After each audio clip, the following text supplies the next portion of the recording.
શ્રીમદ ભાગવતનું મહાત્મ્ય પૂર્ણ થયું. શ્રીમદ ભાગવતમાં કુલ મળીને 12 સ્કંદ છે. હવે આપણે પહેલો સ્કંદ વાંચીશું. શ્રી ગણેશાય નમઃ, શ્રી સરસ્વતી નમઃ, શ્રી ગુરુભ્યો નમઃ, શ્રી મહાપ્રભુજીને નમઃ, મારા ગુરુદેવ શ્રી વ્રજલાલ જીવનને નમઃ, શ્રી રામચંદ્ર ડોંગરે મહારાજને નમઃ. ઓમ ભગવતે વાસુદેવાય. શ્રી કૃષ્ણ શરણમ મમ. સ્કંદ પહેલો, મંગલાચરણ. જન્માદ્યસ્ય યત્તોર્વનિયા દિતરતશ્વેશ્વ વિઘ્ન સ્વરાષ્ટ્ર તેને બ્રહ્મરદાચ યાદિ કવય મુહંતિ યત સૂર્ય તેજમરુરાદિદામ યથા વિનિમયો યત્ર તિ સર્ગમૃષા ધામના સ્વેન સદા નિરસ્તકુહકમ સત્યમ પર ધીમહિ.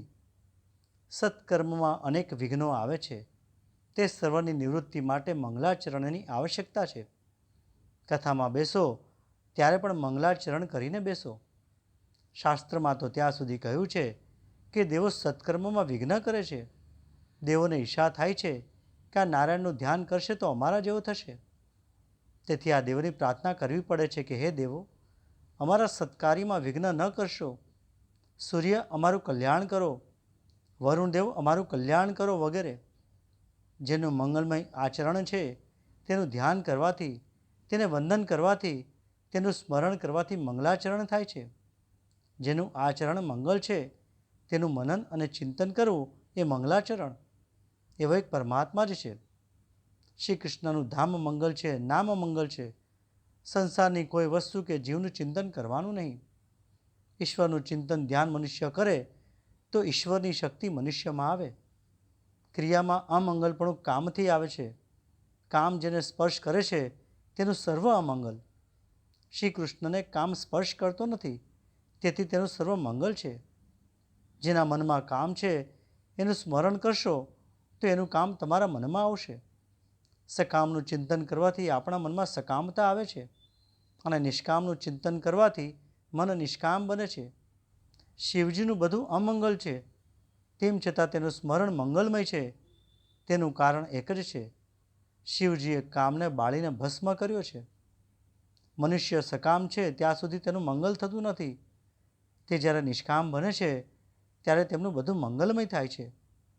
ઈશ્વર પૂર્ણ નિષ્કામ છે, તેથી ભગવાનનું સ્મરણ કરો, ધ્યાન કરો. પરમાત્મા બુદ્ધિથી પર છે. શ્રી કૃષ્ણનું ધ્યાન કરનારો નિષ્કામ બને છે. સતત શ્રી કૃષ્ણનું ધ્યાન ન થાય તો વાંધો નહીં, પણ જગતના સ્ત્રી પુરુષનું ધ્યાન ન કરો. થોડો વિચાર કરશો તો ખ્યાલ આવશે કે મન કેમ બગડેલું છે. સંસારનું ચિંતન કરવાથી મન બગડે છે, તે મન પરમાત્માનું ધ્યાન કરવાથી સુધરે છે. જીવ અમંગલ છે, પ્રભુ મંગલમય છે. મનુષ્યમાં રહેલી કામવૃત્તિ મરે તો બધું મંગલ જ થાય છે. જે કામાધીન નથી તેનું સદા મંગલ જ થાય છે. કામ જેને મારે એ જીવ અને કામ જેનાથી મરે એ ઈશ્વર. મનુષ્યનું પોતાનું અમંગલ કાર્ય જ તેને વિઘ્ન કરતા છે, ન અન્ય કોઈનું કાર્ય. પ્રત્યેક કાર્યના આરંભમાં મંગલાચરણ કરો. ભાગવતમાં 3 મંગલાચરણ છે. પહેલા સ્કંદમાં વ્યાસદેવનું, બીજા સ્કંદમાં શુકદેવજીનું અને સમાપ્તિમાં સૂતજીનું મંગલાચરણ છે. પથારીમાં પડ્યા પછી મનુષ્ય વધારે પાપ કરે છે. સવારમાં મંગલાચરણ કરો, મધ્યાહને મંગલાચરણ કરો અને રાત્રે સૂતા પહેલાં મંગલાચરણ કરો. ધીમહિ. વ્યાસજી ધ્યાન કરતાં કરતાં બોલ્યા છે, વારંવાર એક જ સ્વરૂપનું ચિંતન કરો. મનને પ્રભુના સ્વરૂપમાં સ્થિર કરો. એક જ સ્વરૂપનું વારંવાર ચિંતન કરવાથી મન શુદ્ધ થાય છે. પરમાત્માના કોઈ પણ સ્વરૂપને ઇષ્ટ માની તેનું ધ્યાન કરો. ધ્યાન એટલે માનસ દર્શન. રામ, કૃષ્ણ કે શિવ કોઈ પણ સ્વરૂપનું ધ્યાન કરવું. મંગલાચરણના શ્લોકમાં સર્વથી શ્રેષ્ઠ સત્યરૂપ પ્રભુનું ધ્યાન કરું છું એમ વ્યાસજી કહે છે. ધ્યાનમાં વ્યાસજીનો આગ્રહ નથી કે કૃષ્ણનું જ ધ્યાન કરો. ત્યાં ખાસ વિશિષ્ટ વાચક સ્વરૂપનો નિર્દેશ નથી. જેને જે સ્વરૂપમાં પ્રીતિ હોય તેના માટે તે સ્વરૂપનું ધ્યાન ઉત્તમ. જે આપણા ઠાકોરજીના સ્વરૂપના ધ્યાનમાં આપણને આનંદ આવે છે તે આપણા માટે ઇષ્ટ છે. એકના જ અનેક સ્વરૂપ અને નામ છે. સનાતન ધર્મમાં દેવ અનેક હોવા છતાં ઈશ્વર એક જ છે. મંગલાચરણમાં કોઈ દેવનું નામ લીધું નથી. ઈશ્વર એક જ છે. તેના સ્વરૂપો અનેક છે. વૃષભાનુની આજ્ઞા હતી. રાધાજી પાસે કોઈ પુરુષને જવાનો અધિકાર ન હતો. તેથી શ્રી કૃષ્ણ ચંદ્રાવલીનો શણગાર સજી સાડી પહેરીને રાધાજીને મળવા જાય છે. કૃષ્ણ સાડી પહેરે છે એટલે માતાજી બને છે. ઈશ્વરના સ્વરૂપો અનેક છે, પણ તત્વ એક છે. દીવાની પાસે જે રંગનો કાચ મૂકે તેવો પ્રકાશ દેખાશે. સર્વદેવનું પૂજન કરો, પણ ધ્યાન એક ઈષ્ટદેવનું જ કરો. રૂકમણીની અનન્ય ભક્તિ છે. દેવનું પૂજન કરે છે ત્યારે શ્રી કૃષ્ણનું ધ્યાન કરે છે. વંદન દરેક દેવને કરો, પણ ધ્યાન એક જ દેવનું કરો. વંદન અને પૂજા સર્વની કરવી, પણ ધ્યાન એક જ દેવનું કરવું. જે સ્વરૂપની રુચિ હોય તેનું ધ્યાન કરવું. ધ્યાન, ધ્યાતા અને ધ્યેય એ ત્રણેયની એકતા થવી જોઈએ. અને આ પ્રમાણેની એકતા થાય ત્યારે પરમાનંદની પ્રાપ્તિ થાય છે. ધ્યાનમાં બીજા કોઈનું ચિંતન કરશો નહીં. કોઈ જીવનું ધ્યાન કરો, કોઈ જળ વસ્તુનું ધ્યાન ન કરો. ધ્યાન કરવું હોય તો શ્રી કૃષ્ણનું ધ્યાન કરો. અનેક જન્મથી આ મનને રખડવાની ટેવ પડી છે. ધ્યાનમાં પહેલાં વિષયો દેખાય છે તો ન દેખાય તેનો કોઈ ઉપાય? તેનો ઉપાય એ છે કે જ્યારે ધ્યાન કરતાં મન ચંચળ બને ત્યારે પરમાત્માના નામનું વારંવાર કીર્તન કરો. ઉચ્ચ સ્વરથી કીર્તન કરો. કૃષ્ણ કીર્તનથી જગતનું વિસ્મરણ થાય છે. પરમાત્માના મંગળમય સ્વરૂપને નિહાળતા નિહાળતા તેના નામનું કીર્તન કરો. વાણી કીર્તન કરે અને આંખ દર્શન કરે તો મન શુદ્ધ થાય છે. પરમાત્માનું ધ્યાન કરવાથી મન શુદ્ધ થાય છે. મન શુદ્ધિ દાનથી કે સ્નાનથી થતી નથી. તીર્થ સ્નાનથી શરીર શુદ્ધ થાય છે, મન શુદ્ધ થતું નથી. સંસારનું ચિંતન કરવાથી બગડેલું મન જ્યાં સુધી ઈશ્વરનું સતત ચિંતન ન કરે ત્યાં સુધી સુધરશે નહીં. આ શરીર જેવી મલિન વસ્તુ કોઈ નથી. આ શરીરથી ઈશ્વરને મળી શકાતું નથી. આ શરીર ગંદુ છે. શરીરનું બીજ અપવિત્ર છે. ઠાકોરજીને મનથી મળવાનું છે. ધ્યાન વગર મનો મિલન થતું નથી. આંખથી દર્શન અને મનથી સ્મરણ કરો તો પરમાત્માની શક્તિ તમારામાં આવશે. ઈશ્વરનું ધ્યાન કરવાથી જીવમાં ઈશ્વરની શક્તિ આવે છે. ધ્યાન કરવાથી જીવ ઈશ્વરનું મિલન થાય છે. ધ્યાન વિના બ્રહ્મ સંબંધ થતો નથી. ધ્યાનની પરિપક્વ દશા એ જ સમાધિ છે. વેદાંતમાં જેને જીવન મુક્તિ માની છે, સમાધિ અધિક વખત ટકે એટલે જ્ઞાનીઓને જીવતા જ મુક્તિનો આનંદ મળે છે. ભાગવતમાં વારંવાર આવશે, ધ્યાન કરો અને જપ કરો. એકે એક ચરિત્રમાં આ સિદ્ધાંત વર્ણવ્ય છે. પુનરુક્તિ એ દોષ નથી. એ સિદ્ધાંતને બરાબર બુદ્ધિમાં ઠસાવવો હોય તો તેને વારંવાર કહેવો પડે છે. ભાગવતના પ્રત્યેક સ્કંદમાં આ જપ ધ્યાનની કથા આવશે. ધ્યાન વગર ઈશ્વરનો સાક્ષાત્કાર થતો જ નથી. વસુદેવ દેવકીએ 11 વર્ષ ધ્યાન કર્યું ત્યારે પરમાત્મા મળ્યા. ભાગવતનો આરંભ ધ્યાન યોગથી કરવામાં આવ્યો છે. જે મનુષ્ય ઈશ્વરનું ધ્યાન કરશે તે ઈશ્વરને વહાલો લાગશે. જ્ઞાનીઓ સાધન માર્ગનો આશ્રય કરી મુક્ત બને છે. જ્ઞાનીઓ જ્ઞાનથી ભેદનો નિષેધ કરે છે. જ્ઞાનથી ભેદ દૂર કરવો એ જ્ઞાન માર્ગનું લક્ષ્ય છે. ભક્તિથી ભેદને દૂર કરવો એ ભક્તિ માર્ગનું લક્ષ્ય છે. બંનેનું લક્ષ્ય એક જ છે. માર્ગ જુદા જુદા છે. સાધનમાં ભેદ છે. ધ્યેય એક જ છે. તેથી ભાગવતનો અર્થ જ્ઞાનપરક અને ભક્તિપરક થઈ શકે છે. તેથી સગુણ નિર્ગુણ બંનેની જરૂર છે. ઈશ્વર અરૂપ છે, પણ વૈષ્ણવો જે રૂપની ભાવનાથી તન્મય બને છે તેવું સ્વરૂપ પ્રભુ ધારણ કરે છે. સગુણ નિર્ગુણ બંને સ્વરૂપોનું ભાગવતમાં વર્ણન કર્યું છે. નિર્ગુણ રૂપે પ્રભુ સર્વત્ર છે અને સગુણ રૂપે મારા શ્રી કૃષ્ણ ગોકુળમાં વિરાજેલા છે. ઈષ્ટદેવમાં સોલાણી વિશ્વાસ રાખી જગતના જડ ચેતન પદાર્થોમાં પ્રભુ રહેલા છે તેવો વિશ્વાસ રાખો. મંગલાચરણનો સગુણ નિર્ગુણ પરક અર્થ થઈ શકે છે. ક્રિયા અને લીલામાં તફાવત છે. પરમાત્મા જે કરે તેનું નામ લીલા અને જીવ જે કરે તેનું નામ ક્રિયા. ક્રિયા બંધનરૂપ છે, કારણ તેની પાછળ કર્તાને આસક્તિ, સ્વાર્થ તથા અહંકાર હોય છે. ઈશ્વરની લીલા બંધનમાંથી છોડાવે છે, કારણ ઈશ્વરને સ્વાર્થ તથા અભિમાનનો સ્પર્શ થતો નથી. જે કાર્યમાં કર્તૃત્વનું અભિમાન નથી તે લીલા. કેવળ જીવોને પરમાનંદનું દાન કરવા માટે પ્રભુ લીલા કરે છે. તેથી વ્યાસજી માખણ ચોરી રાસ સર્વને લીલા નામથી સંબોધે છે. શ્રી કૃષ્ણ માખણની ચોરી કરે તે મિત્રો માટે, પોતા માટે નહીં. વ્યાસજીએ બ્રહ્મસૂત્રમાં લખ્યું છે, લોકવત્તુ લીલા કૈવલ્યમ. દૈવી જીવનનું કલ્યાણ કરવા માટે જ ભગવાન લૌકિક જીવનની સમાન લીલા કરે છે. જગતની ઉત્પત્તિ એ લીલા છે, સ્થિતિ એ પણ લીલા છે, અને વિનાશ એ પણ લીલા છે. વિનાશમાં પણ આનંદ છે. સર્વનો દ્રષ્ટા હું છું. હુંનો નાશ થતો નથી. જ્ઞાની પુરુષો હુંનો વિનાશ ન થાય તેને પણ લીલા કહે છે. હું ઈશ્વરનો અંશ છે, પણ આ હું અહંકારમાં પરિણમવું ન જોઈએ. ગાંધારીને કૃષ્ણ મળવા આવે છે. ગાંધારીએ શાપ આપ્યો છે, મારા વંશમાં તે એક પણ રહેવા દીધો નહીં. જા, તારા વંશમાં પણ કોઈ રહેશે નહીં. પણ શ્રી કૃષ્ણ તેથી ખુશ થાય છે.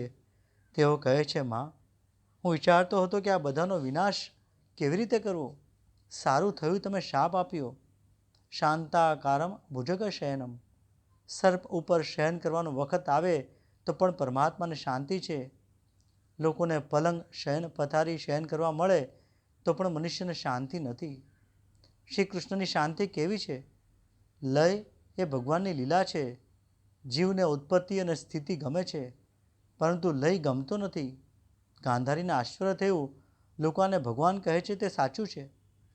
જે પ્રભુએ બ્રહ્માજીને વેદ તત્વનું જ્ઞાન આપ્યું તે જગત ઉત્પત્તિ સ્થિતિ સંહાર કરનાર પરમાત્માનું અમે ધ્યાન ધરીએ છીએ. આદિક વયે બ્રહ્માને જે દિવ્ય જ્ઞાન નારાયણ આપ્યું છે તેનું વર્ણન કરીએ છીએ. ભગવાનના ધ્યાનમાં તન્મયતા ન થાય તો સંસારનું ધ્યાન થશે. તે છોડવાનો પ્રયત્ન કરો. ધ્યાનથી શરૂઆતમાં સંસાર દેખાય છે. પ્રત્યેક સાધકને એવો અનુભવ થાય છે, ઈશ્વરનું ધ્યાન ન થાય તો હરકત નથી, પણ સંસારને, કોઈ સ્ત્રીને તો જરૂર ધ્યાનમાં લાવશો નહીં. દર્શન કર્યા પછી પણ ધ્યાનની જરૂર છે. મંદિરના ઓટલા ઉપર બેસવાનો રિવાજ જગતની વાતો કરવા માટે નહીં, પણ ધ્યાન ધરવા માટે છે.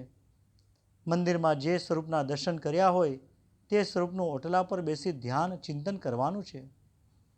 વ્યાસજી આરંભમાં ધ્યાન કરવાની આજ્ઞા આપે છે. સત્કાર્યમાં અનેક વિઘ્ન આવે છે. કૃષ્ણ પરમાત્માનું ધ્યાન કરવાથી તે વિઘ્નનો નાશ થાય છે. વ્યાસજીએ મંગલાચરણમાં લખ્યું છે, સત્યમ પરમ ધીમહિ. સત્ય સ્વરૂપ પરમાત્માનું અમે ધ્યાન કરીએ છીએ. વ્યાસજીએ શ્રી કૃષ્ણનું ધ્યાન કરું છું એમ કેમ ન લખ્યું? અને સત્ય સ્વરૂપ પરમાત્માનું ધ્યાન કરું છું એમ કેમ લખ્યું?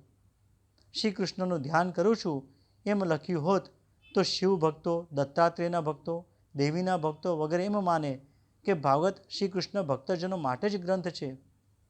વ્યાસજીએ કોઈનું વિશિષ્ટ રીતે નામ આપી ધ્યાન ધરવાનું કહ્યું નથી, પણ સત્ય સ્વરૂપ પરમાત્માનું ધ્યાન કરવાનું કહ્યું છે. જેને જે સ્વરૂપ ગમે તેનું તેને ધ્યાન કરવું છે. સાંગોપાદ વેદ, સાંખ્યશાસ્ત્ર, યોગશાસ્ત્ર, પાશુપતિશાસ્ત્ર, વૈષ્ણવશાસ્ત્ર વગેરે ભિન્ન ભિન્ન શાસ્ત્રવાળાઓ આ અમારું શાસ્ત્ર શ્રેષ્ઠ છે, આ અમારું શાસ્ત્ર સર્વોત્તમ છે એ પ્રમાણેની પોતપોતાની મનોવૃત્તિને અનુસાર સરળ અને કઠિન માર્ગને માને છે. પરંતુ યથાર્થમાં તો પૃથક પૃથક શાસ્ત્રોને માનનારા બધાનું એક જ પ્રાપ્તિનું સ્થાન છે. જેવી રીતે સરળ અને વાંકી ચૂકી વહેનારી નદીઓનું પ્રાપ્તિ સ્થાન એક જ સમુદ્ર છે. દરેકની રુચિઓ ભિન્ન ભિન્ન હોય છે. તેથી પરમાત્મા શિવ, ગણેશ, રામચંદ્ર વગેરેના સ્વરૂપો ધરે છે. સત્ય અવિનાશી છે, અબાધિત છે. સત્યનો કોઈ દિવસ વિનાશ થતો નથી. સત્યના સ્વરૂપમાં કાંઈ પરિવર્તન થતું નથી. સુખ, દુઃખ, લાભ, હાનિમાં પરમેશ્વરનું સ્વરૂપ બદલાતું નથી. ગીતાજીમાં ભગવાન બોલ્યા છે, દુઃખની પ્રાપ્તિમાં જેનું મન ઉદ્વેગ રહિત રહે છે અને સુખમાં પણ જેને સ્પૃહા નથી એ સ્થિત પ્રજ્ઞ. શ્રી કૃષ્ણ જેવું બોલ્યા છે તેવું જીવનમાં આચરીને પણ બતાવ્યું છે. રામચંદ્રજીને રાજ્યાભિષેક વખતે અને વનવાસ વખતે એ જ પ્રકારનો આનંદ. શ્રી કૃષ્ણની 16,000 રાણીઓ સેવા કરે, સોનાની દ્વારિકા વગેરે છે ત્યારે પણ આનંદ, અને એ સર્વનો વિનાશ થાય ત્યારે પણ એ જ આનંદ. શ્રી કૃષ્ણ ઉદ્ધવને કહે છે, ઉદ્ધવ, આ બધું ખોટું છે, હું જ એક સાચો છું. જગત અસત્ય છે, પરમાત્મા સત્ય છે. ભૂત, ભવિષ્ય અને વર્તમાન જે એક જ સ્વરૂપ રહે તે સત્ય. તેથી ભગવાન વ્યાસે બીજા કોઈ દેવનું નહીં પરંતુ સત્યનું અમે ધ્યાન કરીએ છીએ એમ કહ્યું છે. તેથી સત્ય સાથે સ્નેહ કરો. સુખી થવું હોય તો સત્ય સ્વરૂપ પરમાત્મા સાથે પ્રેમ કરો. જગત અસત્ય છે. જગતના પદાર્થો દુઃખરૂપ છે. વ્યવહાર કાળમાં જગત સત્ય જેવું ભાસે છે. પરમાર્થ દૃષ્ટિથી, તત્વ દૃષ્ટિથી જગત સત્ય નથી. તેથી જ્ઞાની પુરુષો જગતનું ચિંતન કરતા નથી. જગત અનિત્ય છે તેમ વારંવાર ચિંતન કરે છે. જેને પરમાત્માનું અપરોક્ષ જ્ઞાન થાય તેને જગતનું ભાન થતું જ નથી.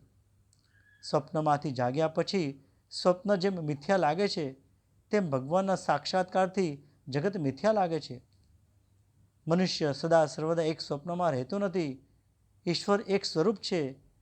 એને કામ, ક્રોધ, લોભ વગેરેની અસર થતી નથી. એ પોતે આનંદરૂપ છે.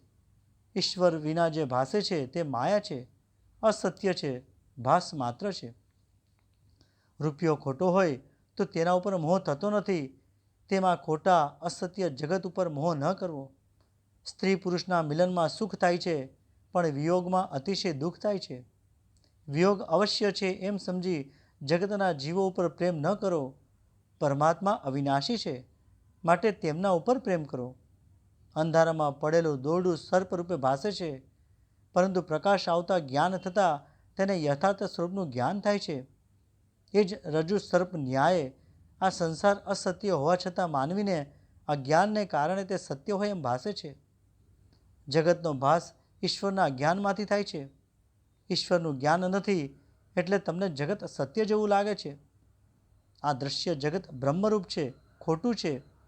તેમ છતાં સત્યરૂપ પરમેશ્વરના આધારે તે રહેલું હોવાથી તે સત્ય જેવું ભાસે છે. પરમાત્મા સત્ય છે, તેથી આ જગત અસત્ય હોવા છતાં સત્ય જેવું ભાસે છે. જગતનું અધિષ્ઠાન ઈશ્વર સત્ય હોવાથી તે સત્ય જેવું ભાસે છે. રાજાએ ખોટા મોતીનો હાર પહેર્યો હોય તો પણ તેની પ્રતિષ્ઠાને કારણે લોકો માનશે કે રાજાએ સાચા મોતીનો હાર પહેર્યો છે. ગરીબ માણસે સાચા મોતીનો હાર પહેર્યો હોય તો પણ ગરીબીને કારણે લોકો એમ માનશે કે તેને ખોટા મોતીનો હાર પહેરેલો છે. તે પ્રમાણે જગત એ કલચડ મોતીની કંઠી છે. તેને પરમાત્માએ પોતાના ગળામાં રાખી છે. જગતમાં ચેતતા રહેજો અને જગતને ખોટું માનીને રહેજો. જે દેખાય છે તેનો નાશ થવાનો જ છે. અહીં પહેલા સ્કંદમાં અત્યારના હું વિરામ લઈ રહ્યો છું. કૃષ્ણાર્પણ.